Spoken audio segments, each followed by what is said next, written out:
Welcome to Yin Yoga. Since the full moon, the energy of the full moon kind of goes for the day before the full moon, the day after, and maybe even another day on either side of that. There's like a kind of lingering effect. So it's still appropriate a day after the full moon, actual full moon day, to do some full moon ritual or celebrating. So we're going to start in child's pose. And if you like, you can do a couple things to make your child's pose a little more comfy. You can put a folded blanket under your knees or under your upper body. I'm going to put a pillow down, and I'm going to also stack a blanket on top of that. So if I want to do like a little extra wrinkle to support my head differently, I have that option. And with the pillow, there's only one option. So, make yourself comfortable. And if you want, you can even cover your whole body with a blanket, so it sort of becomes a little cocoon, which is really lovely as well. One of the sort of notions that we are working with for the full moon and the waning moon is taking care of ourselves. This is our 2-week self-care period. So we are kind of taking our energy and bringing it inward, right? So this is a wide knee child's pose, but your knees can be as wide apart as you like. You can have your toes touching or not. I prefer mine slightly in, but not all the way touching. And I'm going to turn my head one direction for about half of this, and then I'll turn my head the other direction for the other half. We're going to stay for about 4 or 5 minutes with this pose. Give or take however many seconds it takes for me to settle into it, or you.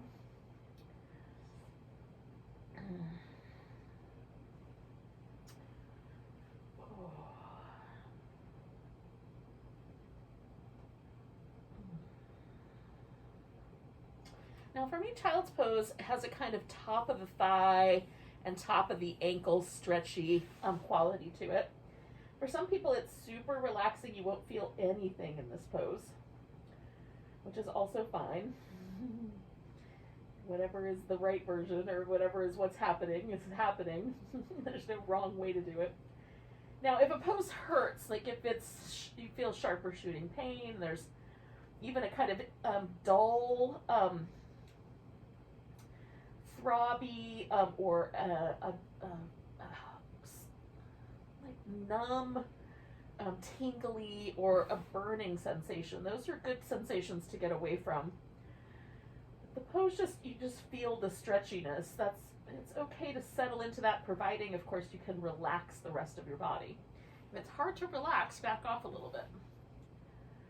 The edge is the place where we're feeling the pose, and then we can also relax. You can ride that edge a little more, leaning in towards the sensation or leaning into the relaxation. That's your choice. What does your body crave today? The sensation or the relaxation?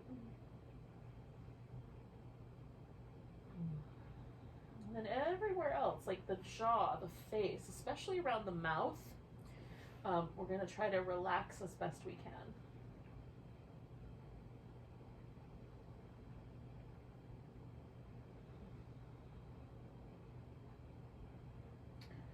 If you like, from time to time, you can give yourself a little side-to-side wobble to help you settle in a little more, relax a little more deeply.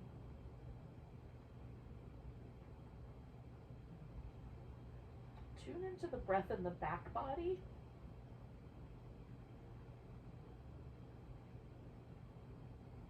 See if you can perceive the sort of, all right, I'm going to get a little woo-woo, but can you perceive your sort of energetic wings that sort of extend through your back? What we're feeling out really is the energy of the heart heart's electromagnetic field, the chakra of the heart. There's lots of ways to describe it. Can we feel that kind of rest on us like a little pair of wings? So I'm going to turn my head the other way.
going to take 2 more breaths, and then we'll kind of move out onto our belly. So we'll set up for a Sphinx. One interesting thing I like to make a note of is, if I was picturing wings in my mind, what did those wings look like tonight? Sometimes the wings I see in my mind's eye look like feathery, like dove wings, or sometimes they're a little short, like feathery but short, like little chickadee or starling wings. Sometimes they're fleshy, like bat wings. Sometimes they're a little more mystical looking. I just find it fascinating to see what my mind conjures up in the moment. It's different just about every time. If you're visually inclined, maybe also notice those kinds of things. Now I'm letting my legs kind of unwind while I hang out in this crocodile pose. So I've got my arms crossed and my chin resting on them. You can also rest your forehead on your crossed arms if you like, or your elbows can even get a little closer together if that feels more interesting. Oh. Just letting the back of my arms lengthen out as I sort of work them a little further out, and I'm letting my knees relax from the child's pose.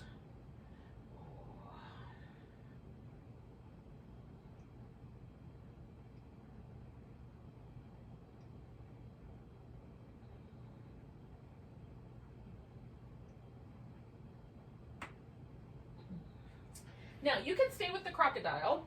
You can even take your crocodile, like if I take the pillow that I had from my child's pose and I put it underneath my arms for the crocodile, it becomes a little more sphinxy but also relaxed. That's pretty nice. So that's sort of a hybrid. Or you can do the sphinx propped up on your elbows, or you can do a seal propped up on your hands. So that's really up to you. We're trying to lengthen out the front body, particularly the top of the thigh, the hip flexor kind of area right there at the front of the hip. And then up to about the height of the navel, that front, lower portion of the belly. The channel that we're going to work quite a bit tonight is the stomach and spleen channel. Those run right across the top of the thigh. And these are the acupuncture meridian lines. Where acupuncture is super duper precise. There's individual points along these kind of pathways that live in the connective tissue. They put a little needle just under the surface of the skin so that it hits that superficial fascia, and then they twist and kind of play with the needle to get the fascia to sort of gently tug in a very particular way. So acupuncture is super duper precise. What we're doing, not that precise. But we're sort of tugging on the same tissue, right? So the notion is that we'll have some sort of impact on the sort of, maybe to some degree on the health of that corresponding organ, but more likely a sort of tugging on the other correspondences. So in Chinese medicine, each organ also has a sort of emotional correspondence, a mental correspondence, and it's probably more likely that the work that we're going to do, if we can even get there, because again, it's a little more of a blunt tool, a little duller in the overall scheme of things. Like those might be the kind of influences that we might have.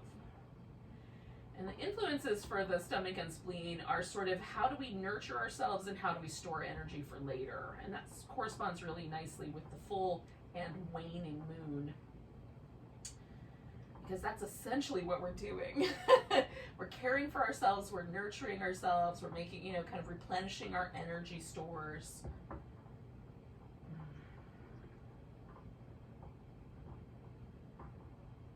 Giving ourselves a chance to rest, reflect. Yin is perfect for that. You can do it all times of the month, but it's nice to correspond with the moon a little bit. So we're going to stay here for about another 2 minutes. And I'm really just trying to let the top of my thigh and the front of my hip relax into the world. And I relax in. And then the back body, like my glutes, my lower back, that kind of middle area of my back, I'm trying to keep that area as relaxed as I can. So my glutes will try to control the situation here and tighten up to change how it feels, which might be appropriate, but I'm trying my best to just relax and see what happens.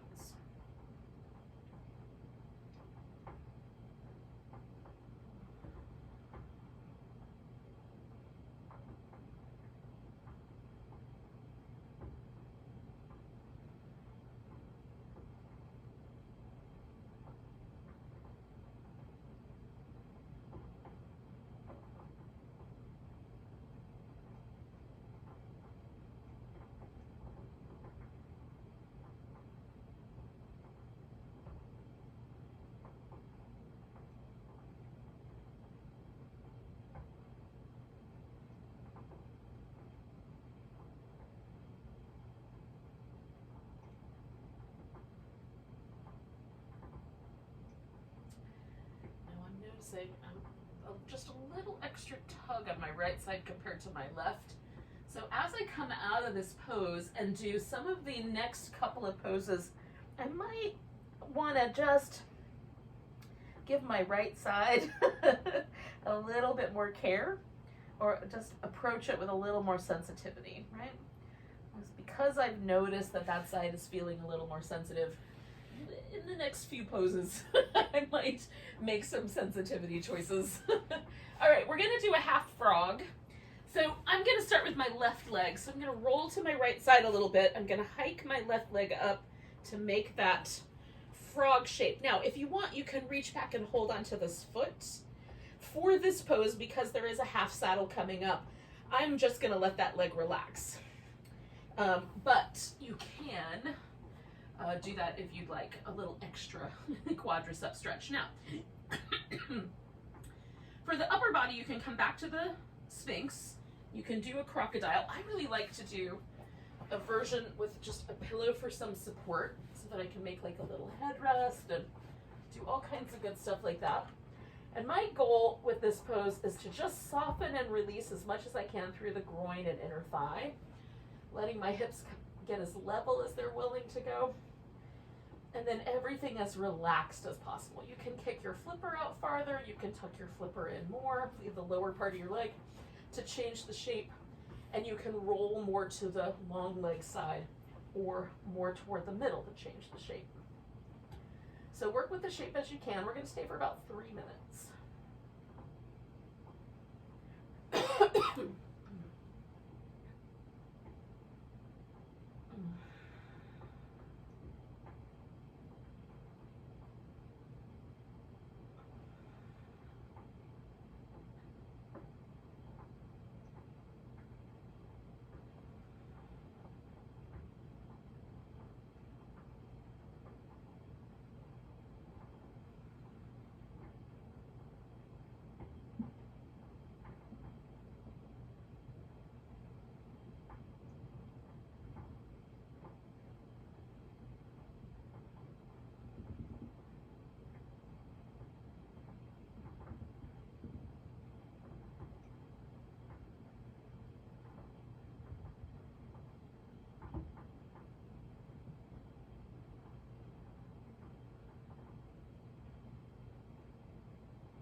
So one of the things I'm sort of concentrating on as I'm hanging out here, we have about a minute left, is really just letting my right hip flexor relax. Again, I noticed that was a sensitive place, so really just trying to soften there.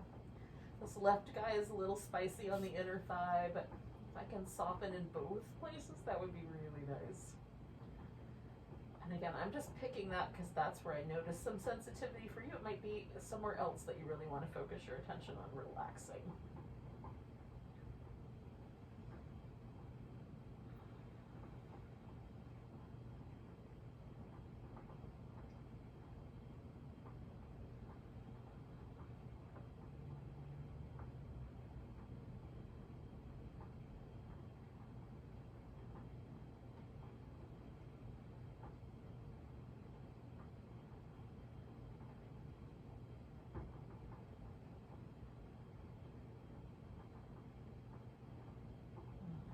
So I'm going to take 2 more breaths, and then we're going to take this pose and turn it into the Sleeping Buddha slash wing, extended wing, angel wing, dragon wing pose. I'm trying to decide what to call it. So I'm taking this frog leg and just bringing it over with my hip. I have my right arm stretched out behind me with my palm turned up. And then I'm just sort of adjusting the arm up and down and out a little bit until I get a stretch that kind of lives in this front pocket of my shoulder. So pec minor lives right here on the rib, goes through and attaches to the shoulder blade, so I might be tugging on that. And then some of the deltoids that live around the top of the shoulder. That's kind of my aim as best I can. I have a little bend in my elbow. This arm can go over your back. Some people can clasp hands and kind of open both shoulders at the same time. I tend to use mine more like a little kickstand, and I have some support under my head. Now you can leave your foot on the floor from the frog or stretch out the legs, just depends on how it feels in your hip and how it holds you. So the front of the chest and down the line where the thumb and index finger, ring finger, pinky finger, there's some little nerve endings we want to be mindful of. So if your pinky finger, your ring finger, and your middle finger start to feel buzzy or numb or tingly, that is coming from a nerve that lives up here at the shoulder. So you may want to adjust the space that is currently living between the collarbone and your shoulder blade. If it's the pincher, the index finger and the thumb, that comes more from a nerve that runs from the wrist and the forearm. So you may bend your elbow to adjust if there's any numbness or tingling in your pincher or pinky fingers. The inside portion of the arm to the pinky finger is the line of the heart meridian, and expanding or reaching the heart meridian. The heart has an electromagnetic field that for some of us extends out 25 feet in diameter from the center of our body. Your electromagnetic field can be, from the beat of your heart, can be detected in some people that big. It's humongous. I often wonder if sometimes when someone walks into a room and they've got a ton of presence and you could feel someone walk into the room, if it's because they got a really big heart chakra, like a really big electromagnetic field. I'm always curious. Because some people do have presence, let's just put it there. So we're kind of stretching that, and that is kind of the way we move into the world. And tonight the moon is actually in Leo, which is ruled by the heart. So there's some correspondence there about leaning with your heart, listening with your heart, thinking with your heart. So we're going to stay for one more minute here.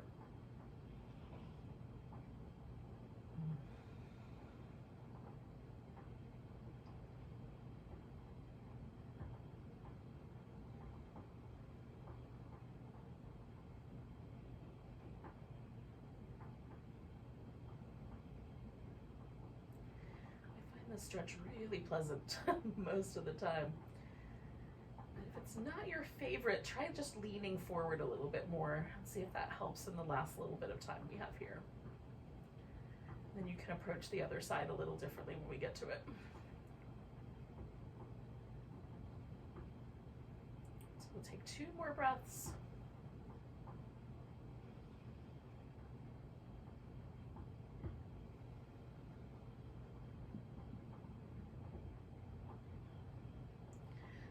Rolling out of it. Oh. Now, for a moment, as that pressure comes away from my shoulder, I'm just going to give my shoulder a little bit of a chance to move around. So sometimes laying on my opposite side helps. It gives me permission to kind of shake through that arm a little bit. I want to do this really slow because too much abrupt movement sometimes is not my favorite. But I do like some circles. And kind of just to let that whole area get a little soft. Now, as I'm rolling back over, I'm going to go ahead and put myself into my frog on the other leg. That worked nice. So again, you can hold on to the long leg one, or just let that leg relax and concentrate on this sort of interesting inner thigh and groin that we get from the frog here.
So as we stay here for this last minute, again, you might want to, kind of notice where the spiciness is.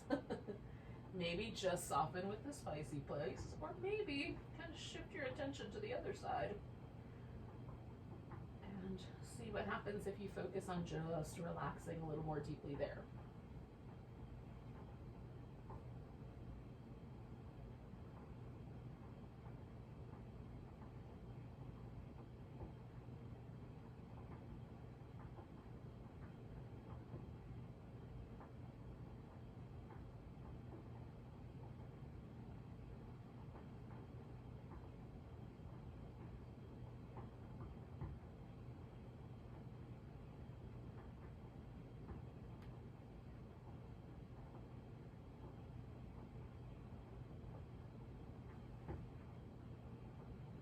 We're going to take 2 more breaths, and then we're going to go into that wing pose, sleeping Buddha pose on the other side. All right, so I'm going to pick this frog leg up and bring it over. And once here, I'm going to again adjust how my arm is positioned. I do that kind of in a big section at first, and then little teeny tiny adjustments until it feels just about right. I might let this hip lean back a little bit to kind of help create that pull on my shoulder. I might do that all from just my little kickstand. We'll let ourselves sink in, and we'll stay for a while.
we'll take about 3 more breaths and then we'll roll out of here.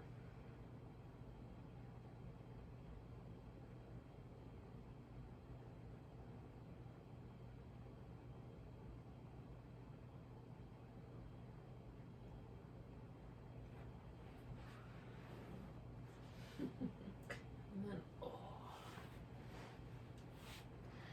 once I've rolled out,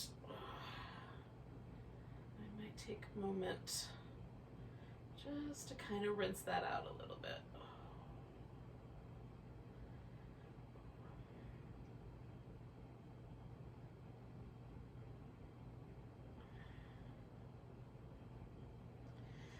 Now you have a couple of choices because we're kind of transition, and so eventually we're going to do a dragon, which is a lunge, and then a half saddle and a swan.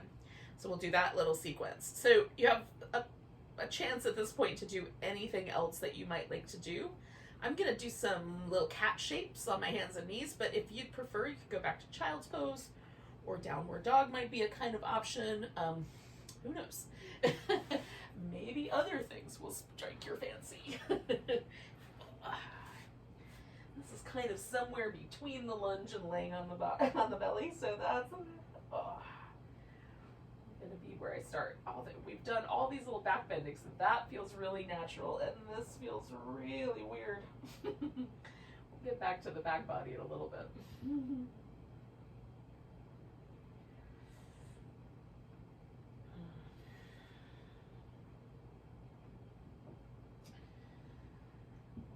I'm not rushing you, but when you are ready, you're going to bring one leg forward. I'm going to put my right leg forward first, because I'm starting with my left side. Left side is the lunar channel.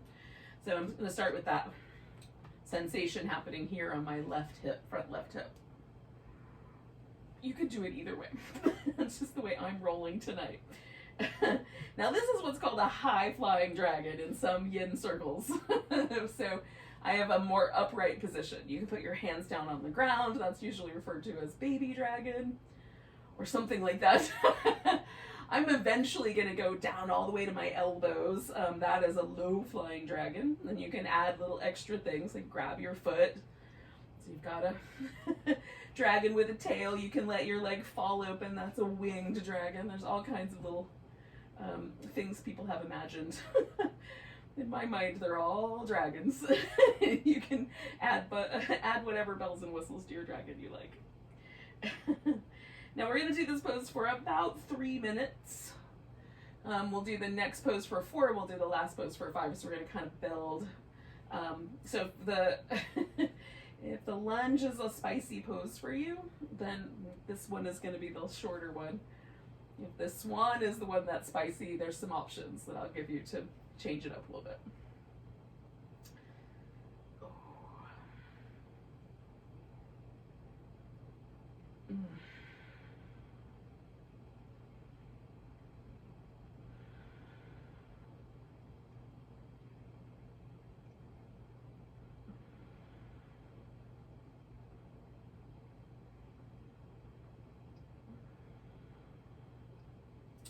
I'm noticing both like my glute and outer hip over on this right side, but really more of my attention is being focused on softening this kind of front hip flexor, lower back area here. I'm going to take one more breath, and then I'm going into my low flying dragon. Now I'm going to use a pillow to keep me from going farther than I should, because I can technically put my hip right on the ground, but the rest of my body will probably not be as fond of the notion as I am with my brain. My mind thinks that's a great idea. My right hip will have other stories later.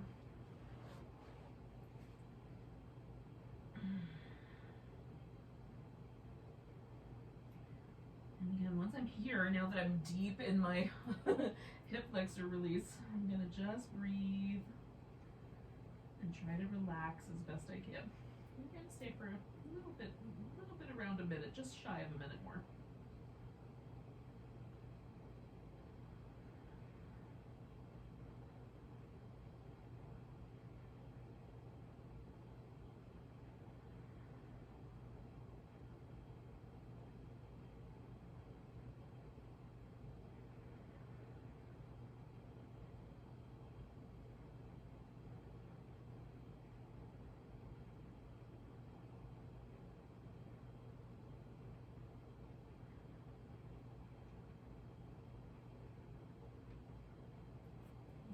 take 2 more breaths where we are.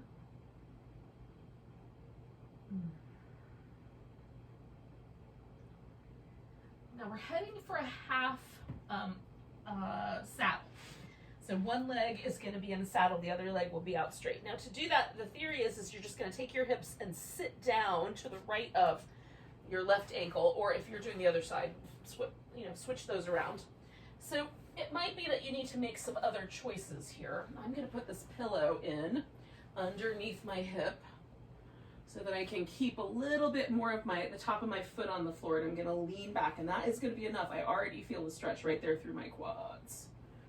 But for some of you, you'll want to go all the way back and put your back, even lay your head on the floor, because your foot will nestle in really nicely right against this hip, and it'll be really comfy to do so. My foot and my hip never ever touch each other. Go in this direction. So this is as far as I can go. So I'm even leaning a little bit to a diagonal with my hip to sort of line it up with my knee. And if I were to go back any further, and I might, but right now, this is good. But if I were to go back any further, I would still kind of angle my hips a little bit more this way, because my hip is never going to lay flat against my heel. And that's just to keep my knee aligned up in an appropriate way for my knee.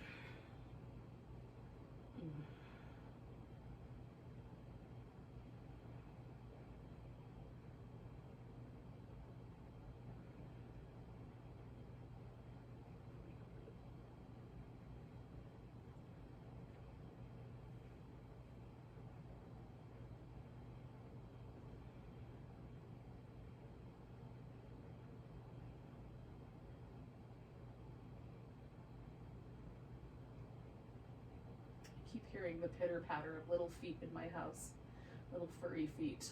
But they're not coming in here to say hello, which makes me think they're up to something. So half my practice right now is just let it be.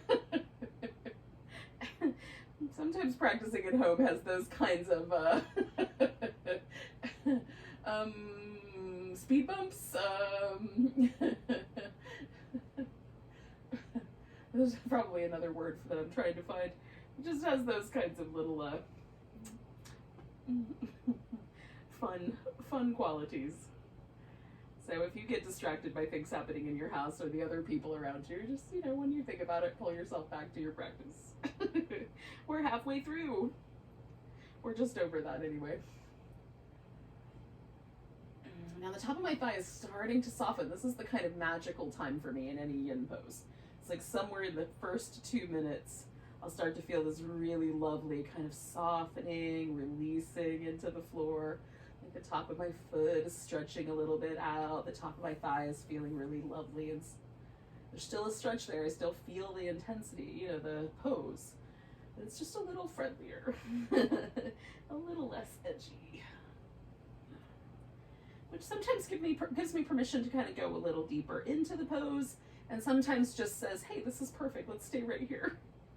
The only way to know is to test it out and see what it says. We got 1 minute left, friends.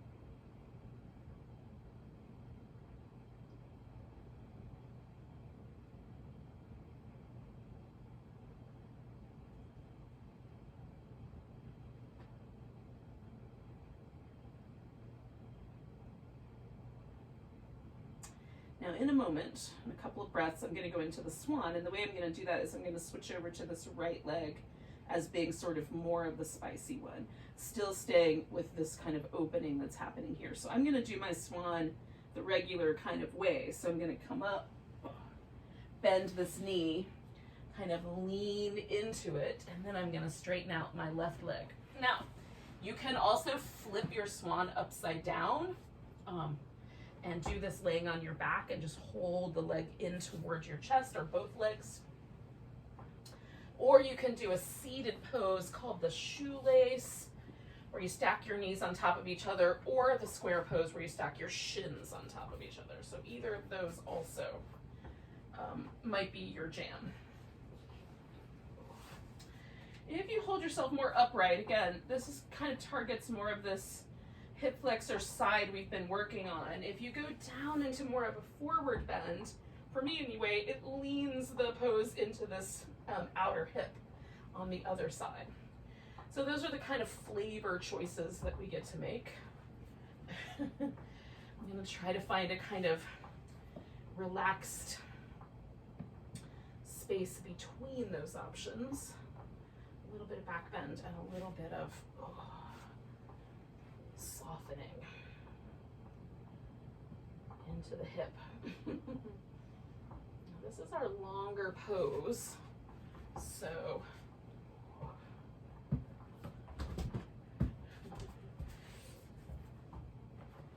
can take the whole amount of time, or I'll give you some little signpost, a little halfway mark, and a 1 more minute, and you might decide to go ahead and come out and just lay on your back in a big old star shape for the last little bit.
So we're about halfway through, just a little bit over that. Gives you any notion about what you want to do.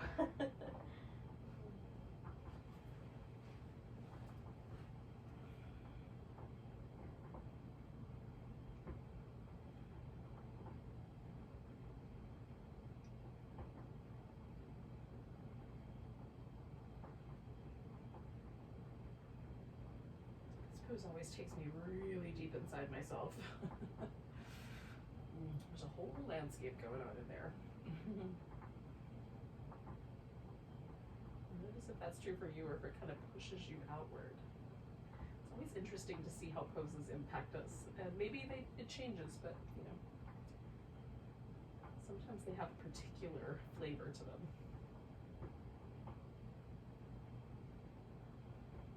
So we've got 1 minute left.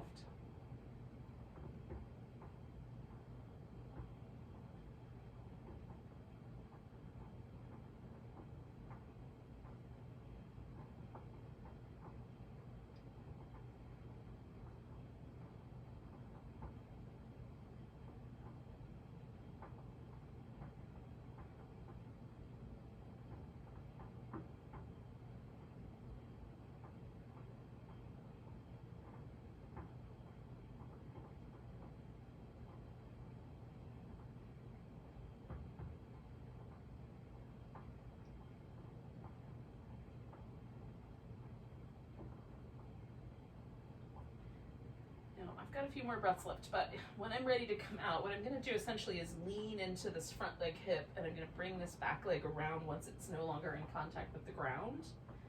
And then we're just going to start stretch out like a big starfish.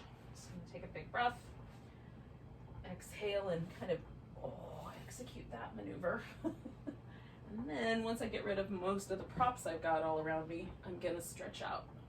We'll just take a minute or so there. Just kind of stretched out, check it out.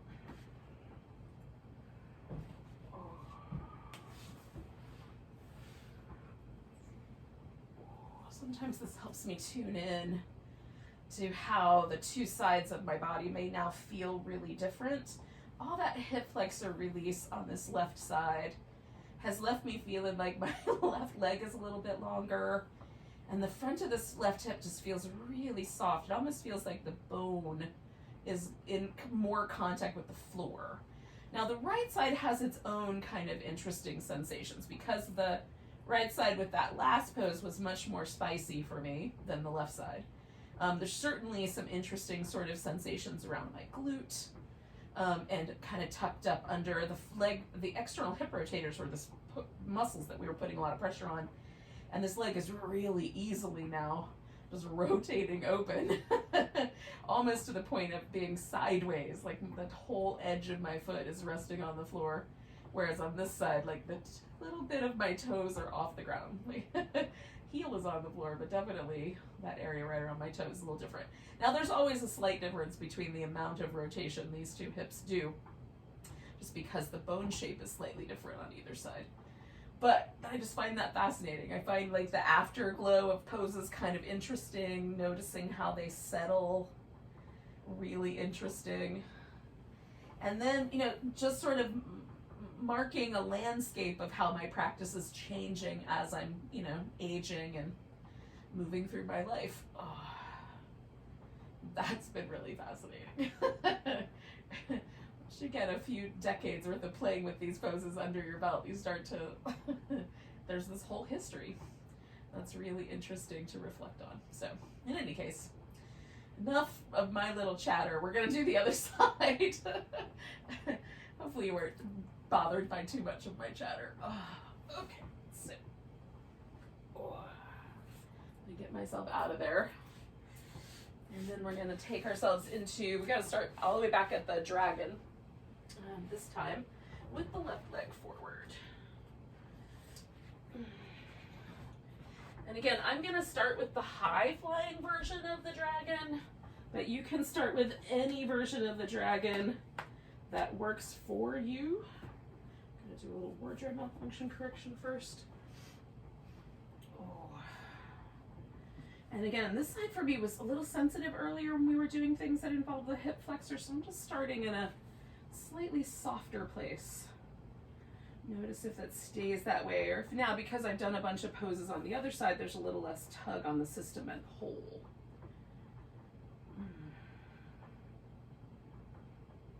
That's interesting to me. Like, it doesn't always stay just on one side. You know, once we release one side of the body, it's not like that is like a, you know, a column unto itself. It's related to and connected to everything else. And so there may in fact be a kind of corresponding softening everywhere.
minute or so left here, just a little over that, but I'm going to go ahead and merge into my little low flying dragon on this side.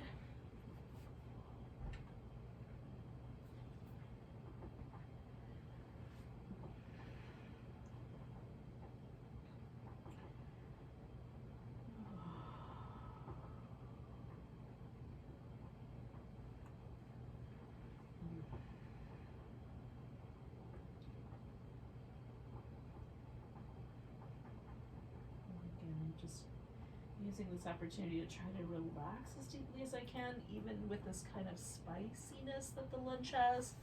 The lunch to me is has a little bit of that, that little seed of the yang over in my yin half of my practice. It's just a little bit more yanginess to it, a little more muscle that has to be active to manage the pose. But within that, I'm still trying to take as yin an approach as I can, really giving into, letting go into this pose.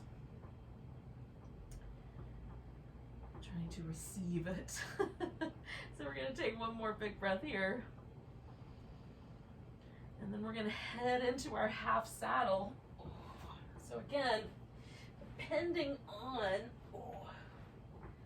how your body responds to that stretch, you may want to add some extra padding under your shin bone, or a pillow under your hip, or anything under your foot. Maybe a little bit of padding under the foot would be nice, so you can kind of feel that out. This is that area that I'm trying to get the sensation is right on the top of that thigh, which is where the again, that stomach and spleen meridian, they come up the top of the thigh, kind of up the top of the shin, top of the foot, up the top of the thigh. They come up through the front of the belly and they kind of disappear. The stomach meridian kind of reappears and winds up kind of all around the mouth. So this kind of notion that I have suggested at the beginning of really softening the mouth, relaxing all around that, that's why. Is to try to kind of that portion of that meridian, kind of not having any extra tension there.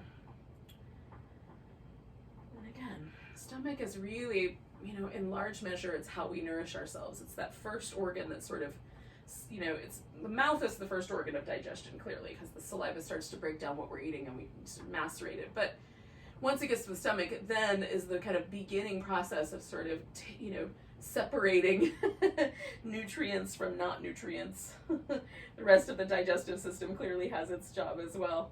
The spleen is where our body stores red blood cells. So, the thing that makes our blood able to absorb oxygen and transfer it to the rest of our cells and pick up the carbon dioxide and bring it back. Those red blood cells that give us that, iron-rich, energetic blood, all stored in the spleen. So again, that's kind of our little storehouse of extra energy. So those are the correspondences. It's possible that I'm California woo-wooing new agey, expanding on things that don't exist, but I'm willing to accept that possibility and work with it anyway.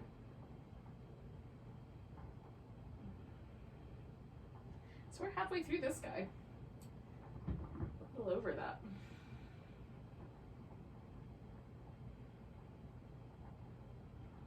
And the question is has it started to soften? Does the pose change a little bit for you?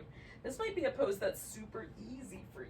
You always have an easy time with this shape.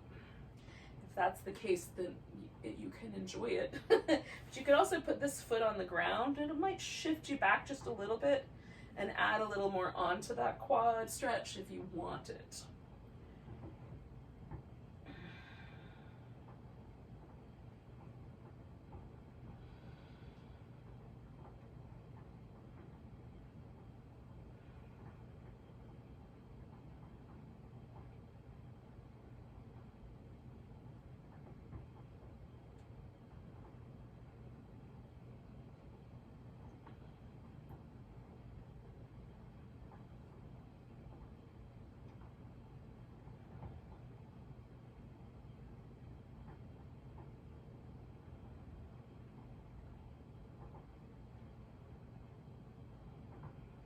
So again, I'm just a few breaths away from this transition, but not quite yet. This leg, this left leg, is going to be the one that I'm going to bend to go into the swan. And if you want to do the swan on your back, you can kind of roll to your side to undo this and stay on your back. Now I'm going to come all the way up, bend that knee, and then shift my weight forward to transition.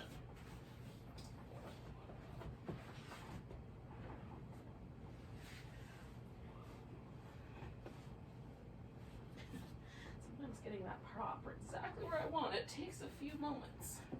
Now, this angle doesn't have to be the same. Like, you can have your foot really close in against your groin, your foot can be open more, the knee can be out more or in more. That is just up to you. It might depend on the shape of your joints and how they work together.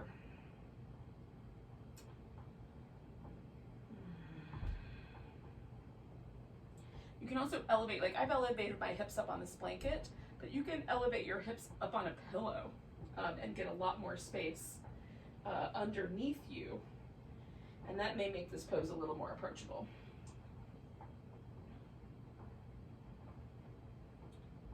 So again, I'm just settling in. This right side is the hip flexor side that I'm working with on this round of poses. I'm just trying to let the front of that hip get really deep and soft. Relax it. This side wants to be the star of the show, which is fine. I'll check in there from time to time.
Just over the halfway mark there. Just got a couple minutes left.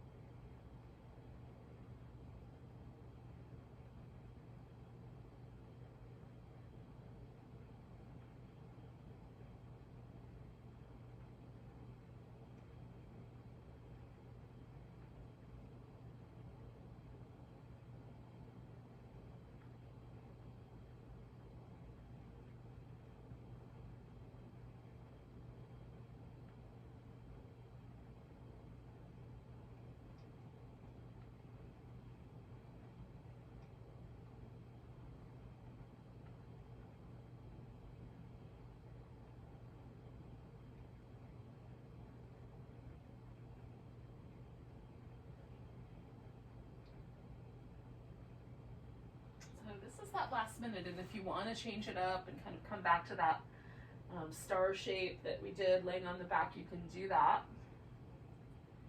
for the last minute instead of hanging out with the pose. For me, this pose is, it's just getting good. So I'm really just letting myself release into it a little more deeply, because I got to that threshold where it just feels like everything is starting to get softer and nicer. Feels good. That's the important barometer. Like, does it still feel good? Stay. If the answer to that is no, it's okay to leave. Maybe it's preferred. I would suggest it is.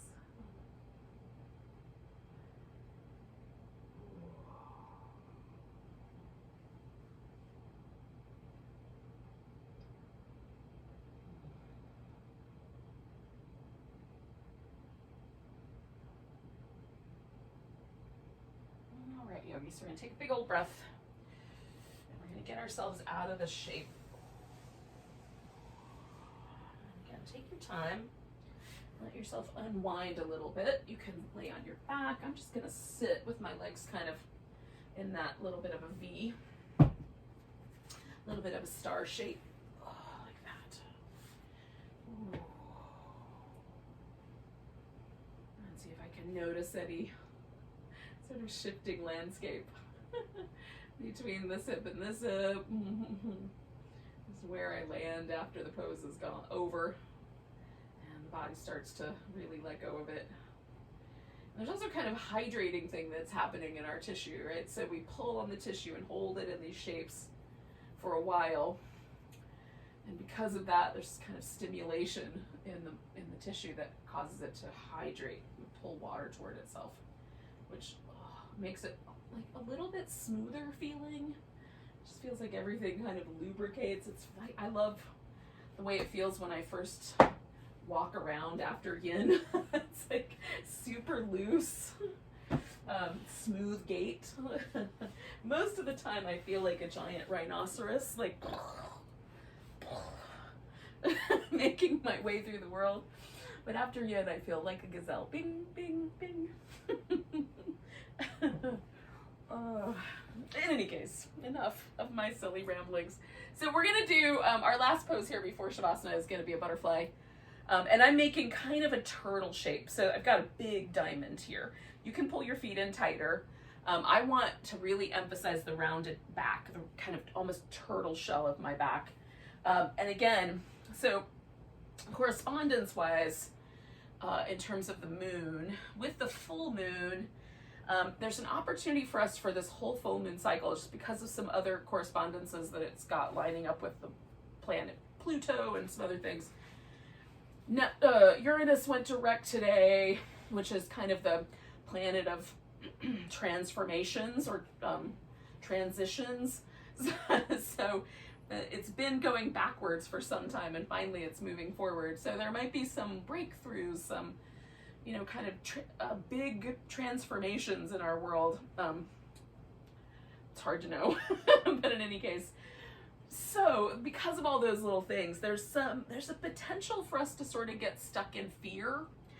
So the Fear Meridian is the kidney, which runs through the inner thigh here, and its corresponding is the urinary bladder, which runs up the back. So we're gonna kind of let our back be the star of the show. And I'm building this little like ramp here for me to lean into. But you can also just, you know, put your elbows on something if you like. And I'm gonna focus my breath in my back. I'll stay for about 3 more minutes.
direct our attention to the breath in the back body again.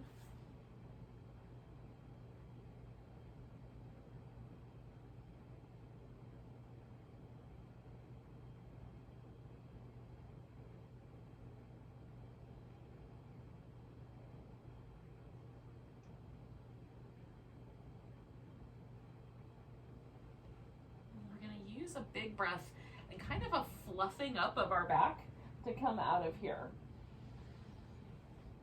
So I'm going to come out of the curve first, and then I'm going to unhinge from the hip. Now we're going to lie down and we'll do a little brief 2 minutes on each side banana / moon pose. We're gonna call it moon pose for tonight, and then we'll do shavasana. And if you want to have your legs up on something, you can reorganize at that point. I'm gonna have just a pillow under my legs, and I'm gonna use this under my head for now. So when you're ready and you've had a chance to sort of release that last pose, which I'm gonna do some little windshield wipers here first, just for just that reason.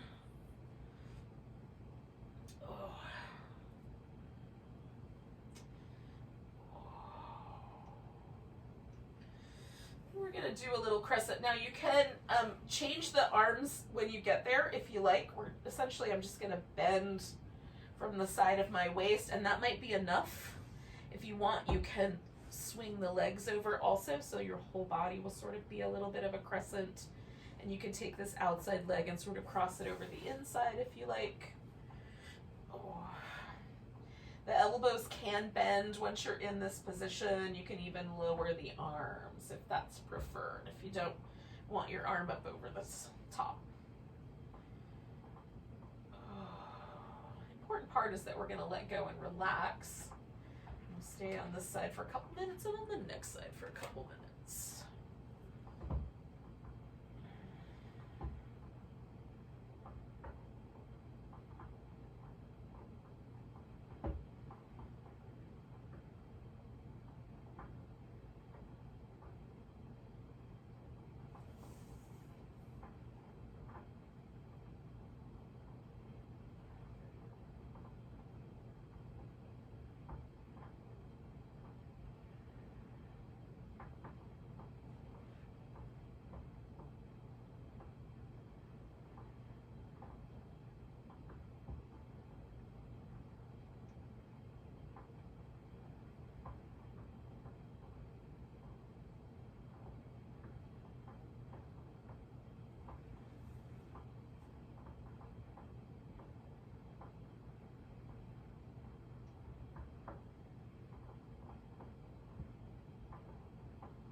We're going to do about 3 more breaths here. Now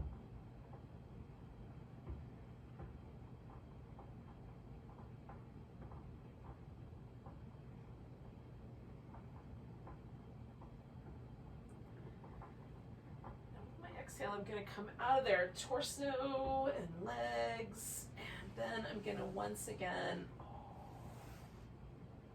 just do a little bit of movement here, just little windshield wipers. You don't have to do that. You could just lay still, or maybe bring your knees into your chest, give yourself a little hug and a massage that way.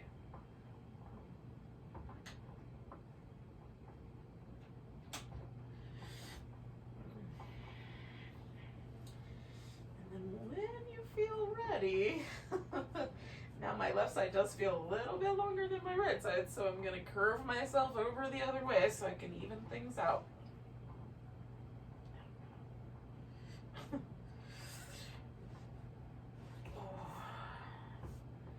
And again, you may cross the leg over the other one or not. You might adjust the arms or not. Just make it comfortable for you. For me, like right here on this outer hip, right there, which is where my internal hip rotator lives, right in here, the primary one anyway. That's a little sensitive tonight. Wasn't feeling it as much with the hip flexor as I am now, which is interesting. So I'm just maybe relaxing there, maybe even backing off of that a little bit.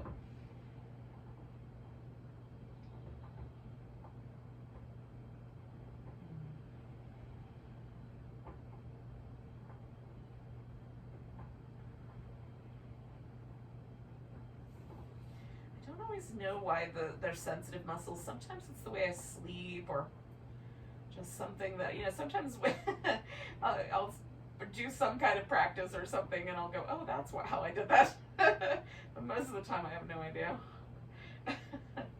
Could have done it getting in and out of the car. You just never know.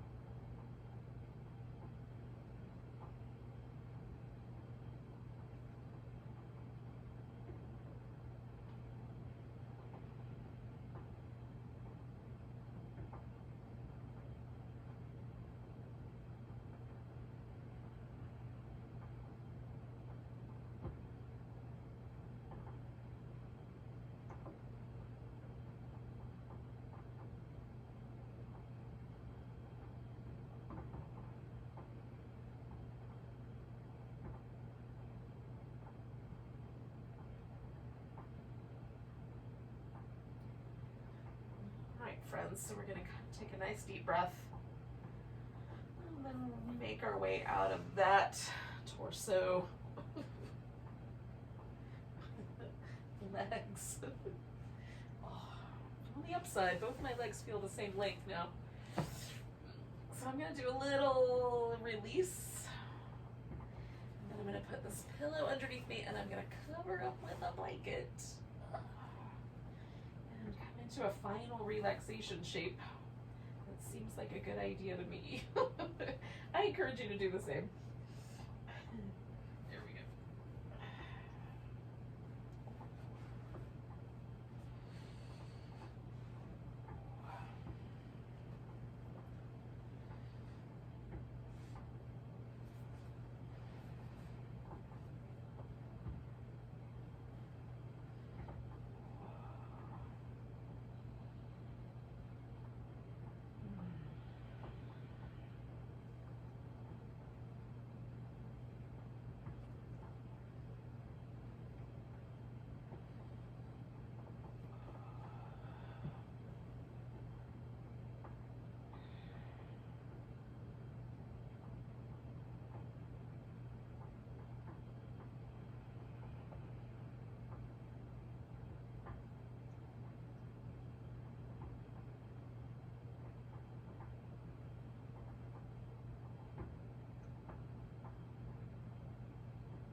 moment and notice your breath.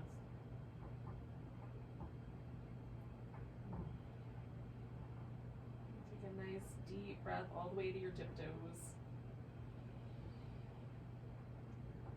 Let it go with a sigh.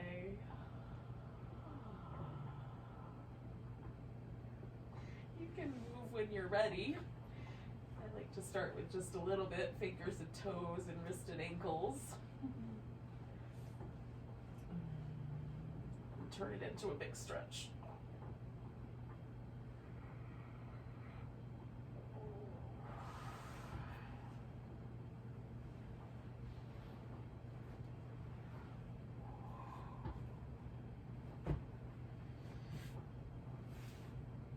That I'm under this blanket, I don't know that I want to get out of it for the rest of the night, so I'm gonna bring it with me. You can do the same at your house as needed. Thank you so much for joining me for a little full moon, waning moon yin yoga.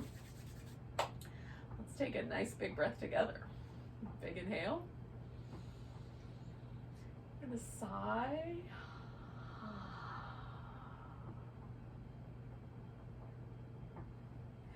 Namaste, friends. Welcome to the rest of your night.